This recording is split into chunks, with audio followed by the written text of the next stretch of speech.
Some of you may have seen the news that the toy store, the American toy company or store selling toys made by other companies called Toys R Us, R in quotes, has declared bankruptcy.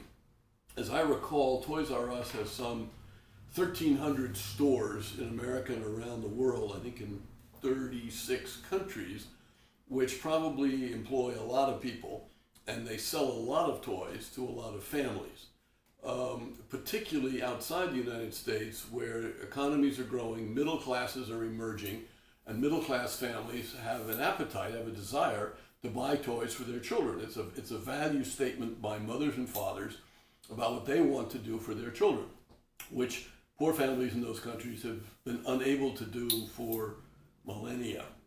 In any case, the company has to go bankrupt because it's not making enough money. It's not profitable. It can't pay its debts. The interesting thing to me, though, is this affords us an opportunity to think about profit. Should profit be basically the fundamental test of a business in capitalism? The purpose of capitalism, the purpose of business is to make money, is to make profits.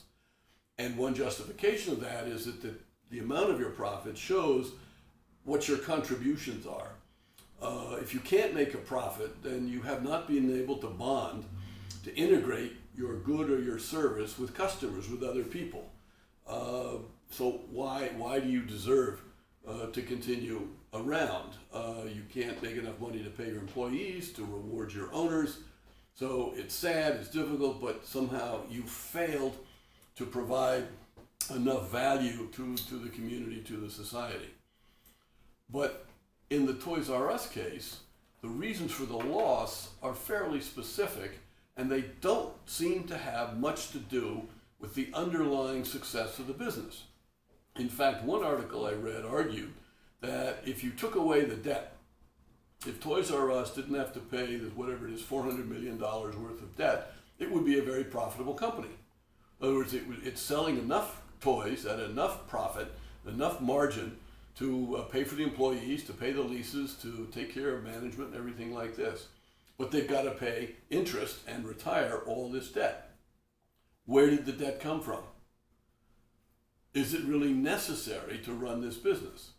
It turns out that most of this debt goes back to a transaction, a sale and exchange of ownership rights in the company, where some quote-unquote venture capitalists or equity investors bought the company from the old owners, and they put some money down, and they borrowed like 80% of the purchase price from other people. So now the real economic stake in this country is from lenders, and the debt was assumed by the company, by Toys R Us itself, not by the new purchasers, KKR and two other, I think, equity venture capital firms.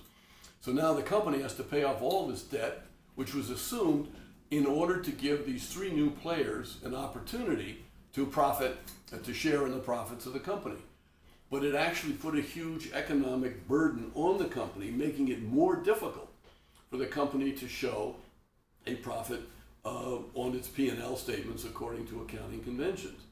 So in this case, I would argue that the company's inability to make a profit is not the best indicator of the value of the company to society, to the employees, to families, and to kids.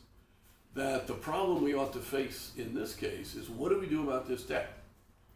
Should the debt be wiped out, and those who gambled on the company, these equity owners, as is the traditional notion of equity, that they should be the losers, but somehow the firm is allowed to reorganize itself, and that can happen under bankruptcy, in certain forms of bankruptcy.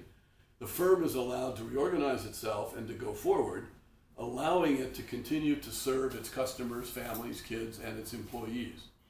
So on the one hand, I have a feeling that yes, profit is an important measure of success and failure, and what is right and what is wrong with a company. But on the other hand, there are other circumstances where we need to be a little bit more cautious and take a second look at to what are the causes of loss, which dropped the profit down. And maybe we need to rethink imposing the burdens on customers and employees of mistakes made by owners.